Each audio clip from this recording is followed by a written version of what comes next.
Bienvenue pour ce nouveau Deep Dive. Aujourd'hui, on va parler biomasse. Bonjour. Oui, un sujet vaste. C'est ça. C'est la plus ancienne énergie de l'humanité, en fait, issue de matière organique. Le bois, les plantes, les déchets.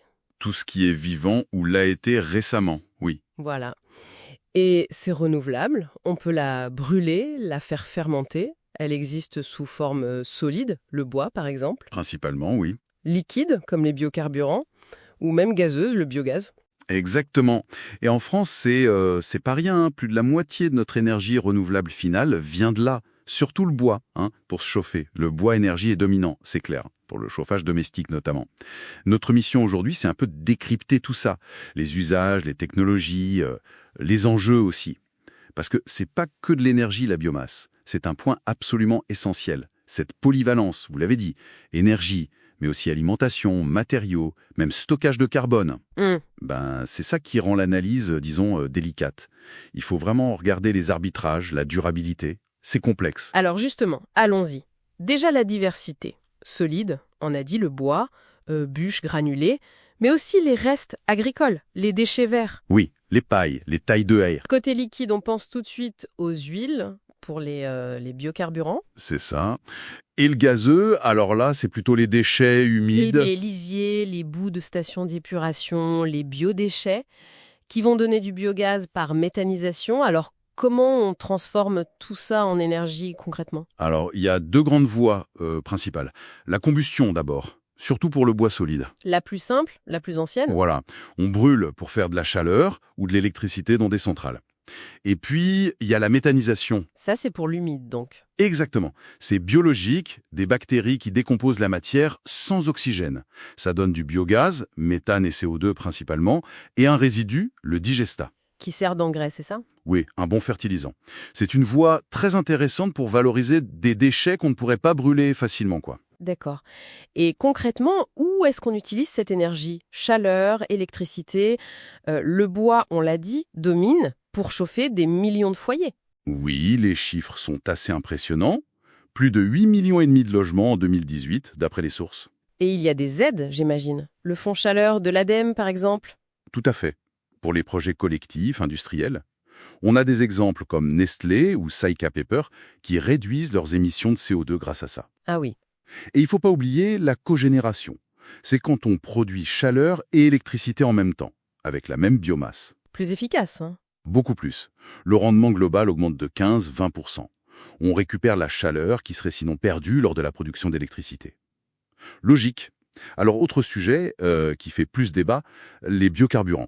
Ah oui. Le bioéthanol à balgue betterave ou de blé qu'on trouve dans l'essence SP95E10 ou l'E85. Et le biodiesel avec du colza, des graisses. Mais ça coince un peu, non? Ben oui, c'est la critique principale de cette première génération. Ça utilise des cultures qui pourraient servir à l'alimentation. D'où le fameux débat nourrir ou conduire. C'est ça. Du coup, la recherche pousse vers la deuxième génération.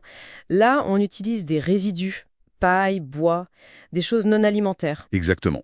Via des procédés plus complexes, comme la gazéfication pour faire des carburants de synthèse, qu'on appelle parfois BTL, biomasse tout liquide. Moins de conflits d'usage, mais Mais c'est plus cher, j'imagine. beaucoup plus cher pour l'instant. La technologie n'est pas encore mature à grande échelle. D'accord. Troisième pilier, le biogaz, de la méthanisation. Une fois purifié, ça devient du biométhane. Et là, le truc génial, c'est qu'on peut l'injecter dans le réseau de gaz. Absolument. C'est peut-être là le potentiel le plus structurant. Ça veut dire qu'on peut produire le gaz à la campagne, là où sont les déchets agricoles, Près des fermes, oui. et le consommer en ville ou dans l'industrie via les tuyaux existants. C'est une vraie boucle d'économie circulaire locale, Déchets transformés en énergie et en engrais, sur place. avec des emplois locaux. Voilà. Et les objectifs de la PPE, la programmation pluriannuelle de l'énergie, sont ambitieux pour le biométhane injecté d'ici 2028. Ok, ça a l'air bien tout ça, mais il y a sûrement des bémols. Niveau environnement, par exemple. On dit souvent neutre en carbone, mais est-ce si simple? C'est plus nuancé. Il faut compter l'énergie pour transporter la biomasse, la transformer, et surtout l'impact si on change l'usage des sols pour en produire. Et puis la combustion. Oui, la fumée. Ça peut émettre des particules fines, des oxydes d'azote, surtout avec des appareils anciens ou mal utilisés.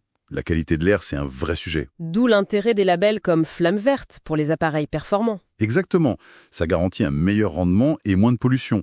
Et l'autre gros défi, on y revient, c'est la concurrence des usages, Énergie contre nourriture, on l'a vu. mais aussi contre les matériaux, ou juste laisser la nature tranquille. C'est ça.